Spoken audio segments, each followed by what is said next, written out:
여호수아 7장 6절에서 9절의 말씀으로 우리 함께 또 우리 주님이 주시는 은혜를 나누고자 합니다. 전기를 발명한 사람 하면 다 아시리라고 생각을 합니다.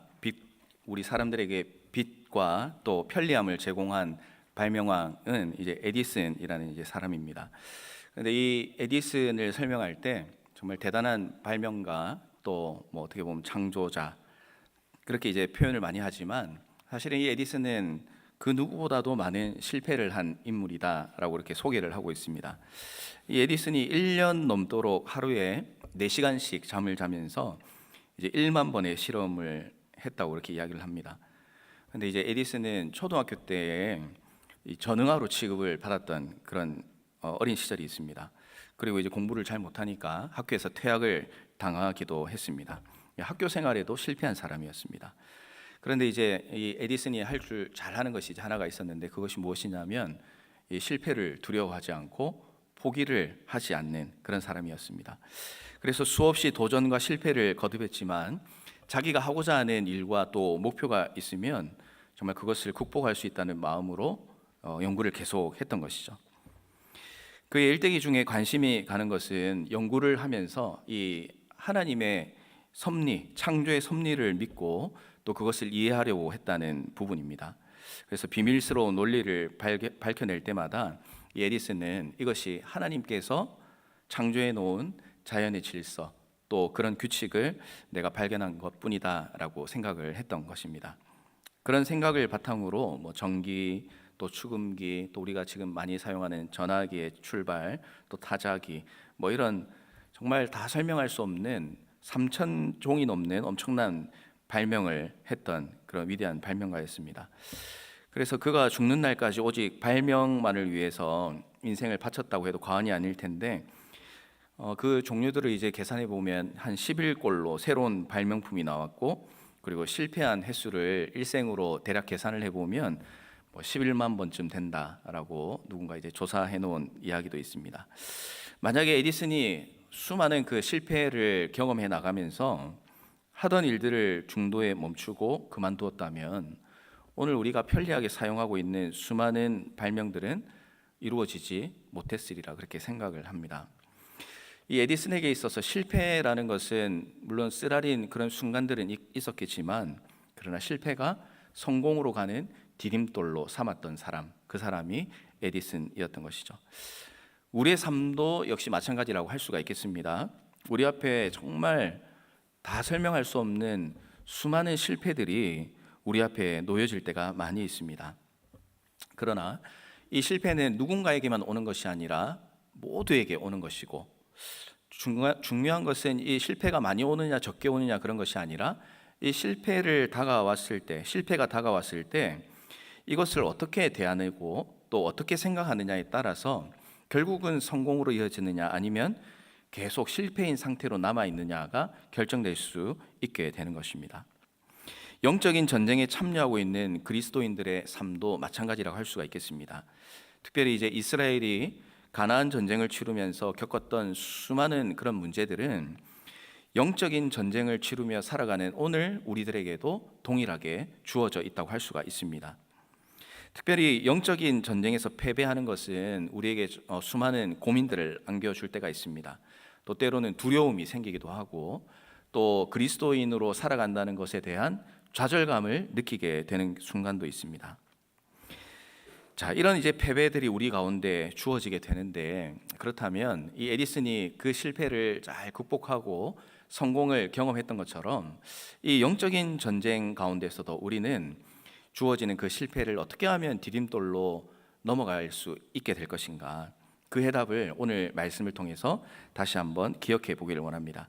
이 말씀을 통해서 실패를 만났을 때 우리가 즉각적으로 가져야 될 자세 2가지에 대해서 함께 살펴보겠습니다.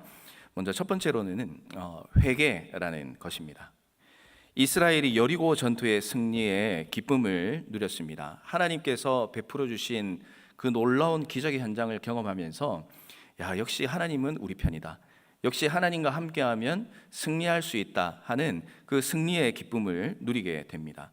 그런데 그 사건이 일어난 직후에 얼마 되지 않아서 위기를 맞이하게 됩니다. 이제 이어져서 나타나는 전투가 아이성 전투인데, 이 아이성을 치기 위해서 올라갔던 이스라엘 군사가 3천 명이 있었습니다. 그런데 이 3천 명이 아이 사람들 앞에서 도망치는 사건이 일어납니다. 그리고 36명쯤이 죽음을 당하게 됩니다. 그때 이스라엘 백성의 모습이 어떠했다고 설명을 하냐면, 마음이 녹아서 물같이 되었다, 그렇게 이야기를 합니다. 그러니까 원래는 하나님과 함께하는 이스라엘 백성으로 인해서 이방인들이 마음이 녹아서 물같이 되고 두려워해야 되는데, 지금은 이스라엘 백성이 오히려 마음이 녹아서 물같이 되어버렸습니다. 하나님께서 이스라엘과 함께 하시지 않았다, 전쟁에서 패배하게 되었다, 이 사실은 이 여호수아와 또 백성들에게 있어서 굉장히 큰 충격이었습니다. 이스라엘 백성 전체가 충격을 받았지만 그 가운데서도 가장 충격을 받았던 사람은 여호수아였을 것입니다. 하나님께서 함께 하시면 반드시 승리한다는 것을 지금까지 경험을 했는데, 그런데 지금 특별한 문제가 없고 열심히 했음에도 불구하고 지금 전쟁에서 실패를 경험했고, 더군다나 이 전쟁에 실패한 원인을 이 여호수아가 찾지를 못했다는 데 대해서 이 여호수아가 굉장히 답답함을 느꼈을 것입니다. 우리도 이제 그렇지 않습니까? 정직하고 열심히 성실하게 일했는데 결과가 좋지 않습니다. 그러면 왜 이렇게 되었을까라고 이제 곰곰이 생각을 해봅니다. 대부분은 이유를 찾는 경우가 많이 있습니다. 내가 능력이 부족해서 그럴 수도 있고, 또 누군가가 의도적으로 방해를 해서 이런 일이 일어났구나라는 것을 발견할 수도 있습니다. 이유를 발견하면 내가 못한 것에 대해서 스스로 자책을 하기도 하고, 또 방해한 사람을 떠올리면서 화를 내고 분노하기도 하는 것이죠. 그런데 이래도 저래도 이유를 찾지 못하는 그런 경험을 할 때도 있습니다. 아무리 생각하고 아무리 이유를 찾아봐도 발견하지 못하면 정말 답답하고 정말 숨가쁜 그런 시간이 되지 않겠습니까? 지금 여호수아가 그랬을 것 같습니다. 하나님만 사랑하고 하나님만 섬기면 분명히 하나님이 주신 은혜를 누리고 형통의 복을 누려야 되는데 전쟁에서 패배를 했습니다. 또 이스라엘 군사가 죽었습니다.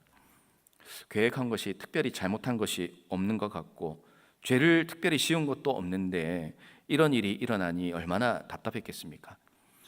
아마 가나안 정복이고 뭐고 다 그냥 집어치우고 싶은 그런 마음이 순간적으로 들지 않았을까 생각해 보는 거죠. 그런데 여호수아가 어떻게 반응을 하고 있느냐면, 이제 6절 말씀을 보시면 여호수아의 반응이 이제 나타나기 시작합니다.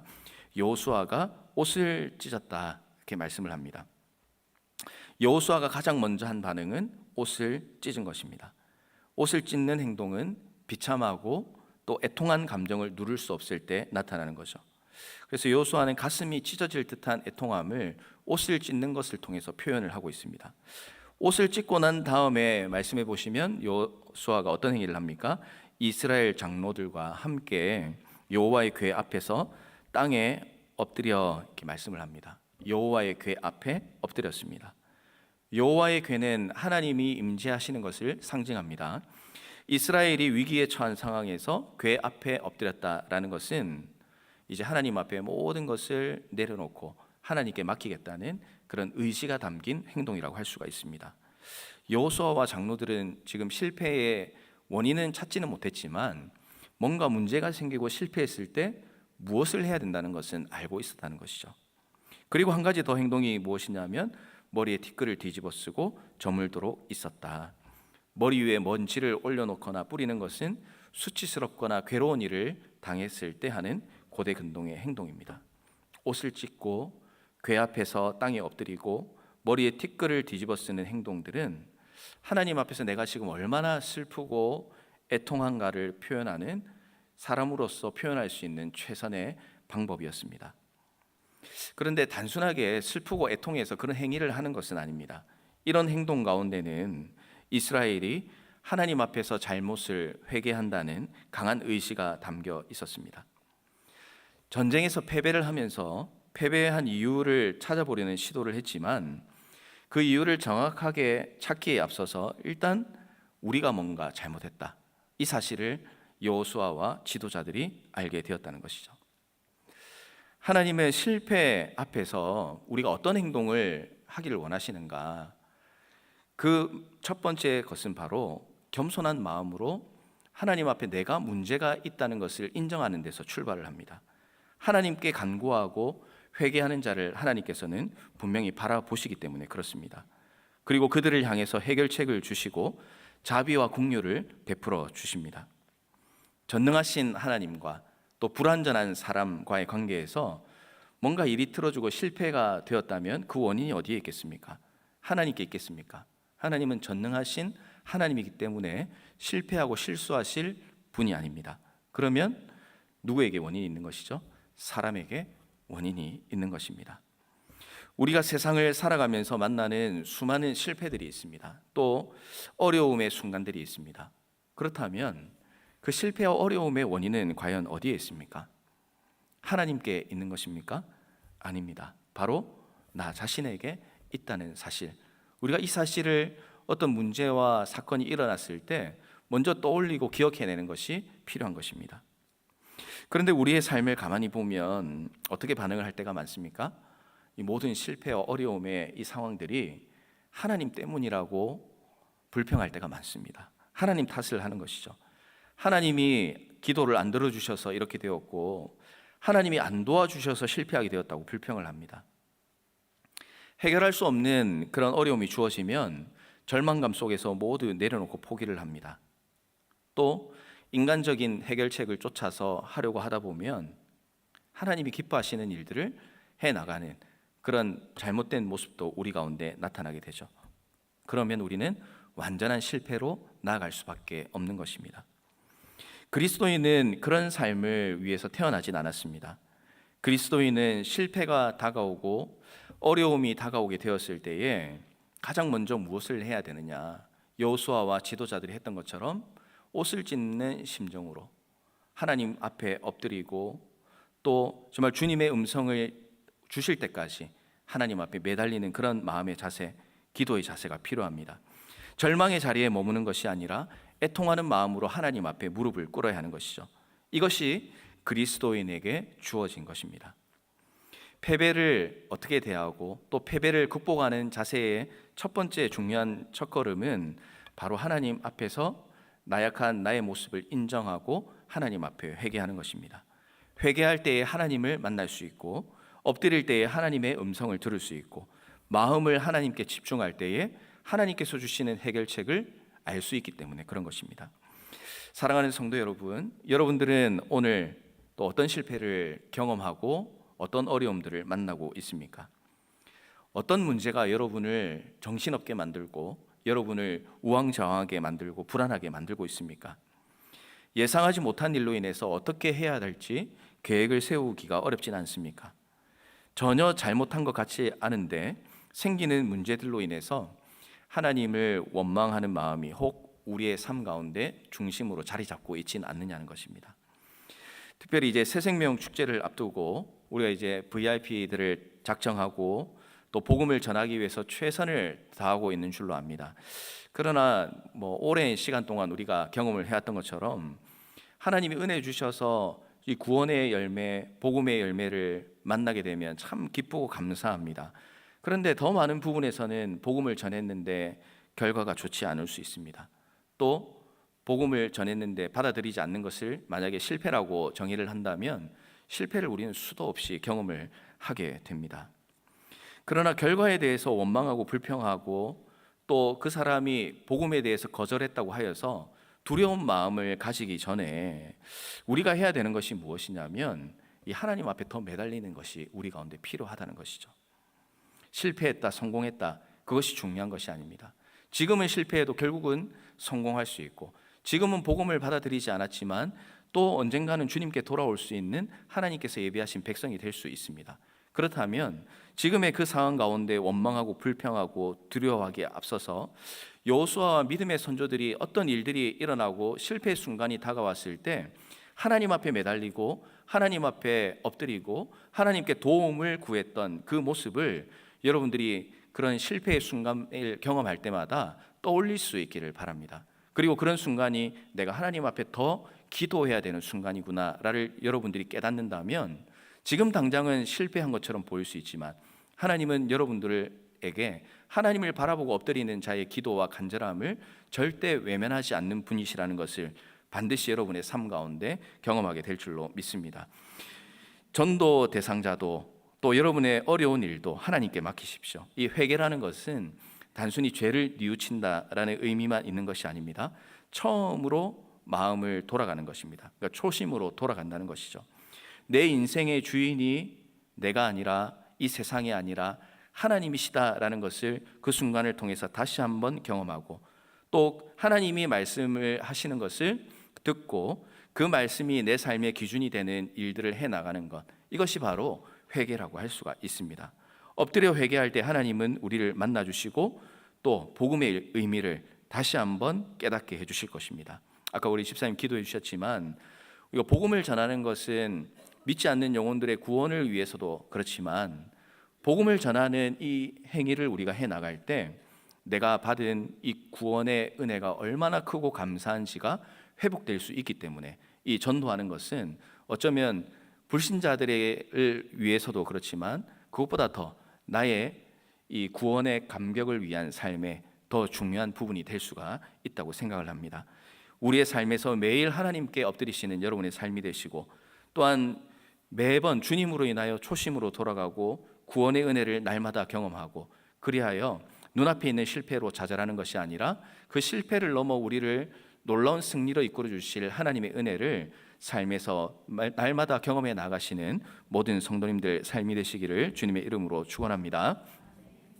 우리가 이제 두 번째로 한번 또 말씀을 통해서 찾아볼 수 있는 것은, 하나님이 내 인생의 주인이라는 것을 이 회개하고 엎드리는 순간을 통해서 이 여호수아가 고백을 하였고, 그 다음에 여호수아가 무엇을 하냐면 하나님 앞에 간절하게 기도를 하고 있습니다.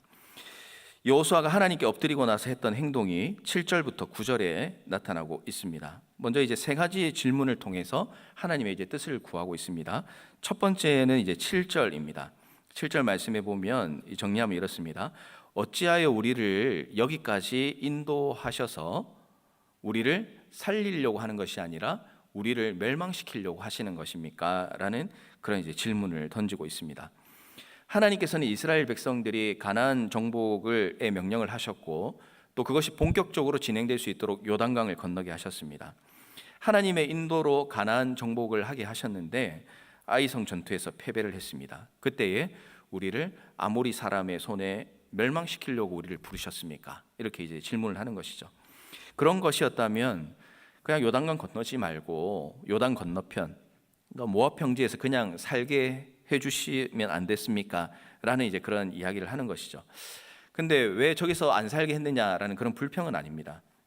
다만 약속의 땅에 들어가시겠다고 하나님 약속해 주셨는데 이렇게 패배하게 된 이유를 좀 알려주십시오라는 안타까운 마음이 지금 이 첫 번째 질문 가운데 담겨져 있는 것입니다.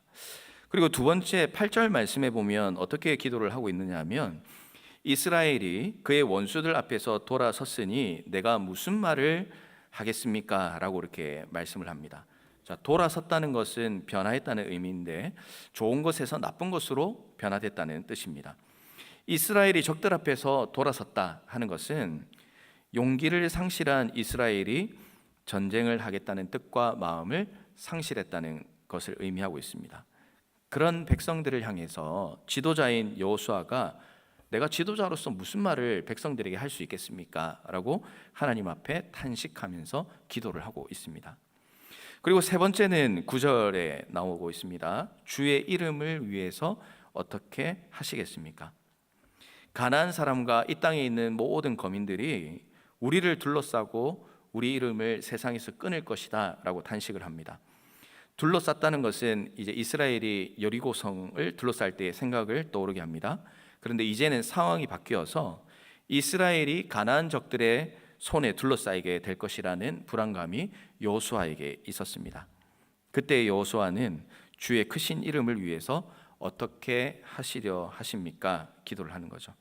하나님, 이런 상황인데 무엇을 하시렵니까? 어떻게 하실 것입니까? 라고 강하게 간구를 하고 있습니다.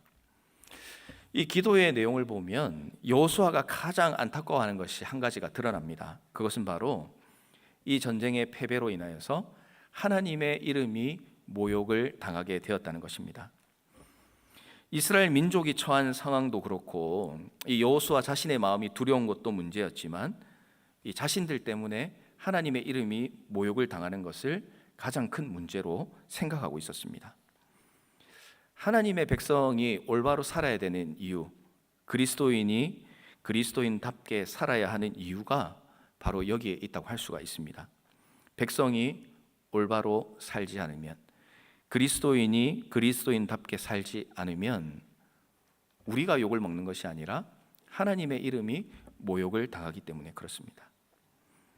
하나님이 참 신이 아니라 거짓 신이다라는 이야기들이 나오는 것은 하나님 때문이 아니라 하나님을 섬긴다고 하는 백성들 때문에 그런 것이죠. 아무리 좋은 것을 손에 쥐어 주어도 사용하는 사람이 그 값어치를 알지 못하고 적합한 일에 쓰지 못하면 좋은 평가를 받기가 어렵습니다. 진 면목을 알기가 어렵기 때문에 그렇죠. 그래서 그리스도인은 그리스도인답게 살아야 하나님의 영광을 드러낼 수가 있습니다. 이런 마음을 가지고 여호수아가 하나님께 기도하는 것입니다. 이 여호수아가 하는 탄식의 기도의 순서를 보면 먼저 이스라엘의 상황을 놓고 탄식했습니다. 그리고 두 번째로는 자신의 상황을 놓고 탄식합니다. 세 번째로는 하나님의 상황을 놓고 탄식하면서 도움을 간구하고 있습니다.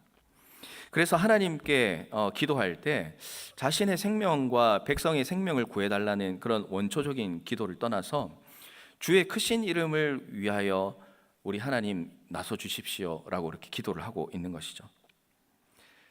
그리스도인의 기도는 이와 같아야 됩니다. 자신의 영광과 만족을 위해서 하는 것이 아니라 하나님의 이름을 먼저 떠올릴 수 있어야 하고 또 하나님의 뜻이 내 삶에 이루어지게 해달라는 기도가 우리의 삶 가운데 나타나야 하는 것입니다. 예수님께서는 우리에게 기도의 모범을 가르쳐 주셨습니다. 마태복음 6장 10절 말씀에 보면 나라가 임하오시며 뜻이 하늘에서 이루어진 것 같이 땅에서도 이루어지이다 고백을 하였습니다. 내 뜻이 아니라 우리의 뜻이 아니라 하나님의 뜻이 우리의 삶에 이루어지게 해달라는 기도가 오늘 실패와 어려움을 경험하는 순간이 있다면 반드시 필요하게 되는 것이죠. 이런 기도로 살면 우리는 그 상황을 이기게 하시고 또 상황을 역전시키시는 하나님의 은혜와 승리를 경험하게 되는 것입니다. 실제로 이제 오늘 말씀 이후에 또 나중에 이제 말씀을 살펴보겠지만 이런 기도를 드리고 난 이후에 하나님께서 너희가 전쟁에서 왜 실패했는지를 분명하게 가르쳐 주십니다. 그것은 여호수아가 인간적으로 알 수 없었던 그런 문제였죠. 그러나 하나님은 그 회개와 간절한 기도를 하는 이 여호수아와 지도자들의 기도를 들으시고 그 실패를 대하는 그 자세를 보시고 실패를 극복할 수 있도록 하나님께서 은혜를 베풀어 주시는 그런 놀라운 구원의 현장들이 이제 계속해서 말씀 이후에 나타나게 됩니다. 오늘 특별히 이제 단기 선교팀 파송의 시간을 가졌습니다. 이제 선교를 갈 때 준비를 많이 합니다. 저도 이제 단기 선교를 지난번에 많이 나갔었다고 말씀을 드렸었는데 단기 선교 나가면 가서 하는 일정보다 준비하는 시간들이 훨씬 더 많이 이제 소요가 됩니다. 또 그런 준비하는 과정 가운데서도 또 여러 가지 어려움들이 생길 수도 있지만 그래서 이제 출발할 때에는 이 준비한 것들을 실수 없이 순서대로 잘 진행하면 될 것이다 라는 그런 큰 기대를 가지고 나갑니다. 그런데 물론 그렇지 않은 경우도 있겠지만 제가 경험했던 대부분은 준비한 대로만 되지 않는 것이 선교의 현장이더라 하는 것을 경험하게 됐습니다. 열심히 준비했는데 생각했던 것만큼 반응이 나오지 않을 때가 있고 또 내가 원했던 그런 사역의 현장이 그 땅에서 이렇게 준비되지 않는 그런 시간들도 있고 또 예측하지 않았던 뭐 날씨나 또 여러 가지 상황들이 정말 예상하지 못했던 일들이 일어날 때가 참 많습니다. 우리는 이제 준비한 대로 되지 않았으니까 준비하고 계획했던 걸 기준으로 생각하면 그런 변수와 어려운 상황들이 생겼을 때 그것이 이제 실패라고 좀 정의를 내려볼 수도 있을 것 같습니다. 그런데 이 단기 선교를 갔다 오고 나서 어떤 것이 가장 은혜가 되고 기억이 남느냐라고 하면 준비해서 물론 열심히 한 것도 은혜가 되지만 예측하지 못했던 일이 일어나고 어려운 순간을 만나고 감당할 수 없는 마치 시험과도 같은 그런 순간에 하나님께서 그 상황을 이기게 하시고 인도해 주시고 또 그런 상황들로 인해서 하나님 앞에 더 기도하고 더 무릎 꿇고 하나님 앞에 엎드렸던 그 순간들이 이 선교 이후에 기억이 훨씬 더 많이 남고 은혜가 되는 그런 경험들을 해보게 됩니다. 그래서 우리 단기 선교팀이 이제 가서 사역을 하게 될 것인데, 오늘 이 여호수아와 지도자들이 하나님 앞에 했던 것처럼 어떤 어려움과 또 실수와 또 예상하지 못했던 일들을 만날 때에 누가 뭘 잘못했고 또 누가 뭘 실수했고 이런 것들을 따지는 게 중요한 것이 아니라, 그 순간에 그 모든 문제의 해결책 되시는 하나님 앞에 곧바로 엎드리고 하나님 앞에 기도하고 하나님의 지혜를 구하고 하나님이 그 상황을 이기게 해달라고 기도하는 그 모습이 있으면, 하나님께서 그 실패를 넘어서 그 실패를 통해 주시는 큰 은혜를 여러분들이 경험할 수 있을 것이고, 또 그런 일들을 통하여서 여러분의 사역이 더 은혜 가운데 또 풍성한 가운데 일어날 수 있다는 것을 여러분들이 꼭 기억하시고, 준비해서 가는 것이 끝이 아니라 이제 선교에 가면은 그 자리에서 더 기도해야 하고 더 하나님을 의지하는 시간들이 있어야 된다는 것을 기억만 하면 여러분들 하나님께서 예비하신 놀라운 은혜들을 반드시 경험하고 오게 될 줄로 믿습니다. 오늘 이 자리에 있는 모든 성도님들도 역시 마찬가지입니다. 우리 가운데 어렵고 힘든 그런 순간, 이유를 알 수 없는 그런 문제들 가운데 여러분들 어떻게 대처하고 계십니까?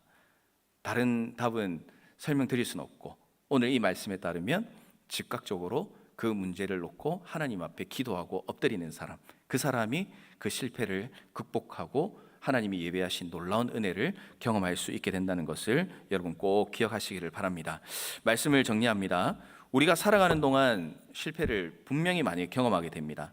영적인 전쟁에서도 말할 것이 없습니다. 그러나 그런 순간들이 다가왔을 때 우리가 어떻게 하느냐에 따라서 이것이 패배로 끝나는 것이 아니라, 실패로 끝나는 것이 아니라 승리로 바뀌게 되는 기적을 경험할 수 있다는 것을 꼭 기억하십시오. 하나님 앞에 엎드리십시오. 우리의 인생 해결책은 다른 세상 어딘가에 있는 것이 아니라 전능하신 하나님께만 있다는 사실을 기억하시고 하나님 앞에 엎드리시기를 바랍니다. 그리고 간절하게 기도를 드리십시오. 우리의 상황을 하나님 앞에 낱낱이 아뢰되 우리의 뜻이 아니라 하나님의 뜻이 내 삶에 이루어지게 해달라고 기도하십시오. 하나님을 주인으로 모시고 하나님의 뜻에 집중해 나갈 때 하나님의 놀라운 계획과 승리가 우리의 삶 가운데 일어나게 될 것입니다. 이런 마음을 가지고 날마다 겸손히 하나님께 나아가고 동행함으로 예비하신 승리를 경험하시는 오늘 이 자리에 나오신 모든 성도님들 되시기를 주님의 이름으로 축원합니다. 기도하겠습니다. 하나님 아버지, 은혜에 감사를 드립니다.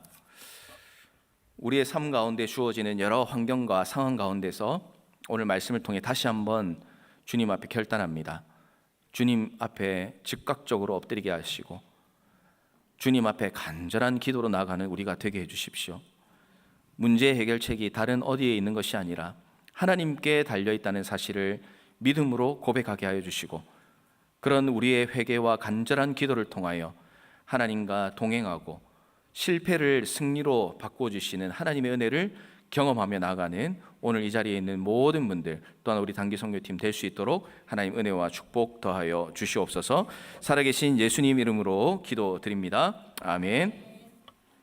우리 시간 찬양하고 기도하겠습니다.